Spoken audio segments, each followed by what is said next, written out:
from Hernando, Florida. Hey, Dana. Hey, there's been a lot of people on the sites that have supported me during the last week, and they wanted me to call in because something else happened. My sister called, as you know, from 800 miles away, and just to give me the good news that I was going to hell, and she was trying to force me to accept Christ while she was on the phone. And so she called you back? She called. No, I talked to Russell. This is an update from. So she hasn't called you since then. No, I talked to Russell, and he said you don't have to defend yourself, which that surprised me, and took the weight off of my shoulders. And he said talk lovingly to her, but they chop blocked me. My whole family lives 800 miles away with her, and my daughter and my nieces and my sisters have disowned me. Yeah, it's, we were They just did that. They just did that today. Oh, I'm sorry that they've decided to behave that way. Yeah. Because. But I don't. They don't mind causing the damage or the hurt. No. And here I am with it, and I've had the support of the community, but holy crap, I don't know how to deal with this. Yeah, I don't know that there's like a single answer we could give you, because ultimately you can't control what other people decide to do. I know this is the last thing she can do to me. It is, but it. Man, yeah, they kicked below the belt. Yeah, she's basically done the worst. So yes, that's it, and it really sucks, because I know that you didn't become an atheist to piss her off.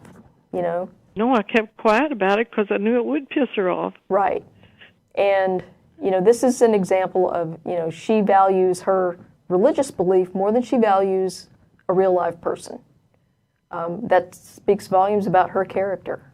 Not only that, are they a particular denomination? Well, actually, they're just, they were Baptist. Now they're non-denominational. Well, they're crappy Baptists and they're crappy non-denominational, because first of all, you've demonstrated that you're the better person. Much like many of the other atheists that we've talked to, you didn't set out to end a relationship. You actually kept yourself kind of hidden away to not cause problems. And when you decided to come out, they cut you off. And as Jen has said many times, you're family when you act like family. I don't care if you're blood relative or not. You either act like family and treat people like family, or you don't. And if somebody is, if I have the choice between keeping somebody in my life who is going to be disrespectful and caustic all of the time to me, or having them cut me off, I'd rather have them cut me off, because I'm a better person, because I'm treating them with love, and they're not treating me with love. And if they're Christians, and they're Bible-believing Christians, please have them. Well, I mean, you don't have to interact with them at all. But my question to them would be, is what would Jesus think of them cutting you out of the family? They're going to pick out specific verses that support theirs. There are also. You said I asked for it. You asked for it. And this was. She doesn't know the Bible. She doesn't know Christianity. Well. And I could actually probably call Matt Slick right now, who I've had several debates with. He's a Calvinist. He's a Christian. And we talked about this, about children being disowned by their families because they're atheists. And Matt has actually said that he was going to go into a special version of his radio show to point out to these Christians that they are, in fact, shitty Christians. They are not doing what they're supposed to be doing. They're not loving their family. They are not spreading the love of Jesus to people. And he wants to work in conjunction with atheist organizations to find homes for these kids who have been displaced and disowned. Now, I'd rather that we find them secular homes, so I don't know how much we're going to work with Matt. But what they're doing has very little, if anything, to do with any significant doctrine within Christianity. What's really happening here is they are absolutely terrified of something that's different from them. They are baffled at how someone they could love could not think the same way that they do. And rather than having to face it, rather than having to defend their faith, it's much easier for them to just say, she's the terrible one, let's have nothing to do with her. And the second they've done that, they've demonstrated that they are horrible human beings, despite whether or not they are horrible with respect to their religion. And as much as painful as it is, and as much as it feels like losing, like people, like your entire family just died and you are in mourning, you are not alone in this.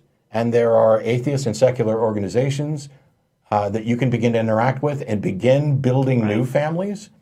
And when your family, after some period of time, begins to reach out to you, because this has happened. It's happened within my extended family, my own family, my wife's family, where somebody's cut off, and then eventually somebody in the family wakes up and goes, man, wouldn't it be great to hear from Dana again?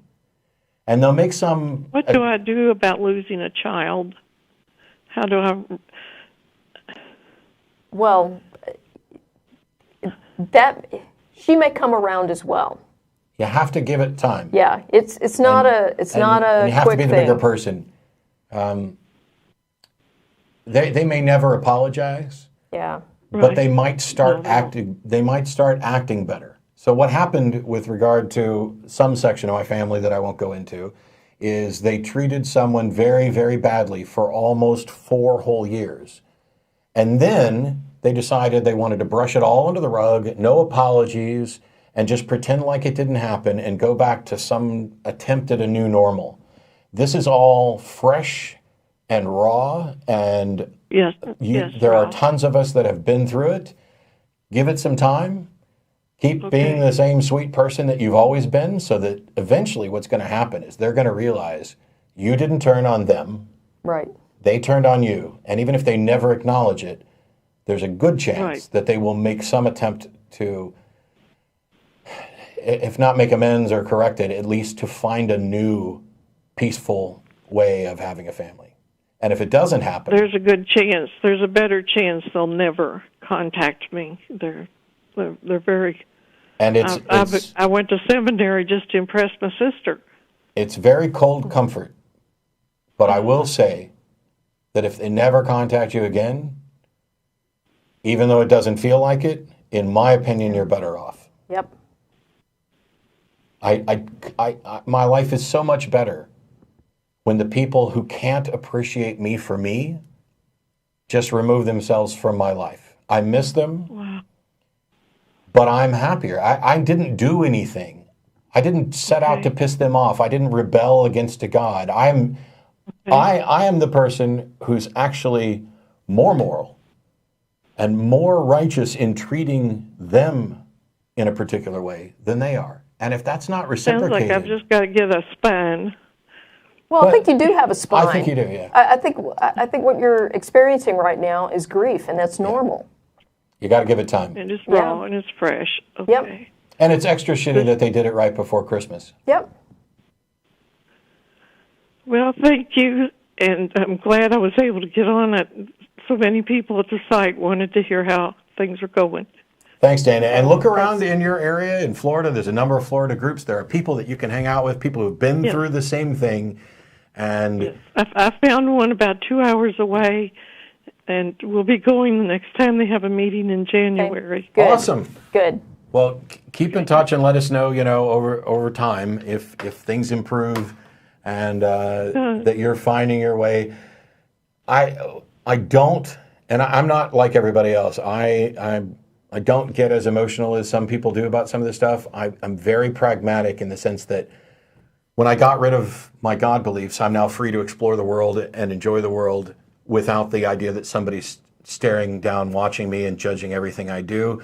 That was liberating. For other people, it's debilitating. They feel that they've lost something significant. For me, it was liberating. Everybody is different. Actually, you don't need a God judging everything you do because there's so many Christians willing to do it for them. That's true. Very, very true. But you can always say, let God be true and every man a liar, and then they have to just shut up. Which reminds me, Pastor John Hagee tweeted out something the other day along those lines of, don't trust anything that men say, only trust what God say. And I immediately tweeted back at him, isn't that a man tweeting that? So, Yeah, God says nothing. All right. Thank you so much. Thanks, All right. Dana. Appreciate Thanks. your call. Yep. That's it.